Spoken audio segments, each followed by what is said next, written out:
everybody, Jeff, your executive gardener here.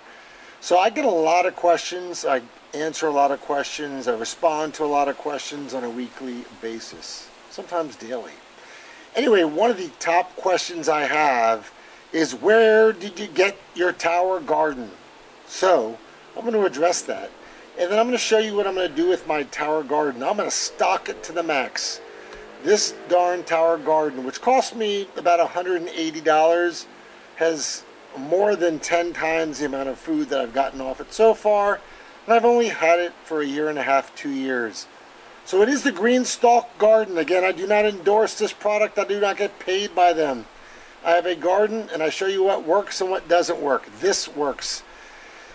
So if you live in an apartment or a condo or very little area for growing, you don't have land, as an example, this works. So I'm going to show you what I'm growing in my summer garden. So if you take a look at this Greenstalk garden here has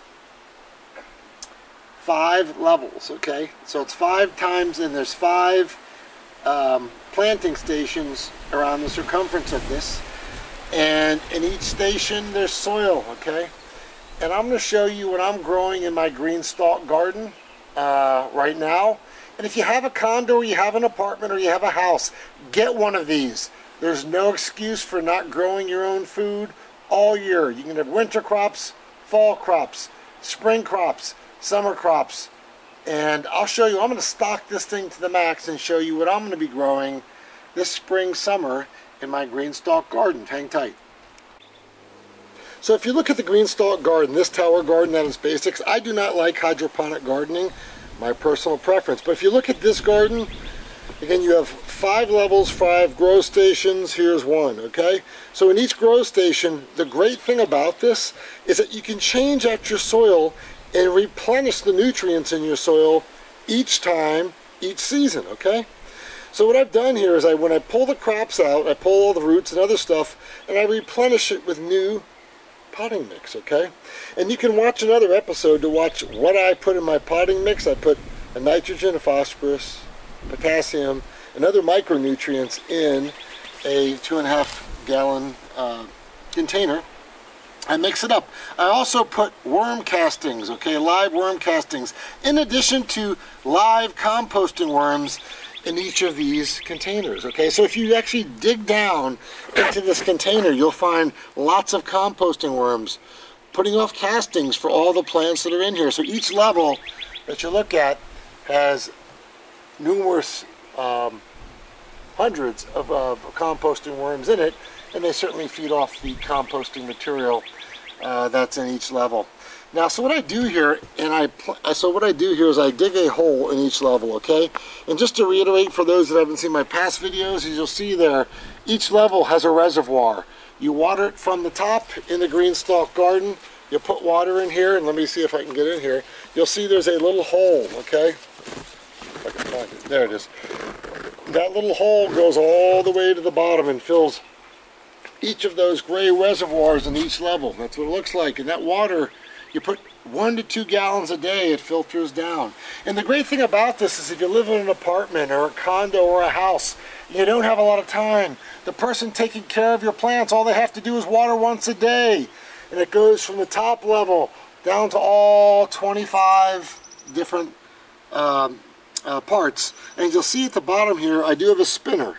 So this whole thing can be rotated on a daily basis, so each of the plants around the circumference of this Greenstalk grow garden get water. So in addition to what I do, I not only put rich nutrients, organic nutrients into the potting mix, but I also use a Jumpstart trifecta. There you go, MI Gardener. I use your organic gardening mix, and I put that a little bit in each hole. And by doing that, I give the plants a good jump start. So what I'm doing this spring and summer garden is I'm going to fill this darn thing to the max with lots of tomato plants and pepper plants. So this will be a completely pepper and tomato garden. As you'll see, I already have some tomatoes that are starting to come in very nicely. And I expect to, off this one tower garden, it's all cherry tomatoes, so I expect this season to have at least 300 to 400 cherry tomatoes and probably, I don't know, 50 to 70 sweet peppers, all within this garden. Everybody, regardless of where you live, condo, townhouse, apartment, or home, has room for this, okay? So there's no excuse for not gardening. And the convenience factor, because you can just dump 2 gallons of water in there and it goes down, is pretty simple. And from a material perspective, everybody can go get a potting mix and a nitrogen supplement, a phosphorus supplement, a potassium supplement, and micronutrients. So you may not have the composting worms, but you can do all the other things. So this is really gardening made easy. And I'm going to stuff this thing to the max. I'll come back and show you what I filled in all of these empty slots. I'll be back. So as you can see, in the Greenstalk garden, I already have tomatoes growing.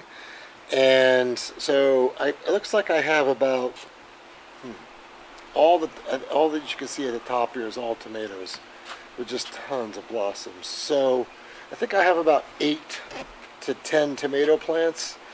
And my thought process on this Greenstalk garden was to have the tomato plants grow from the top and hang over, which they'll probably do.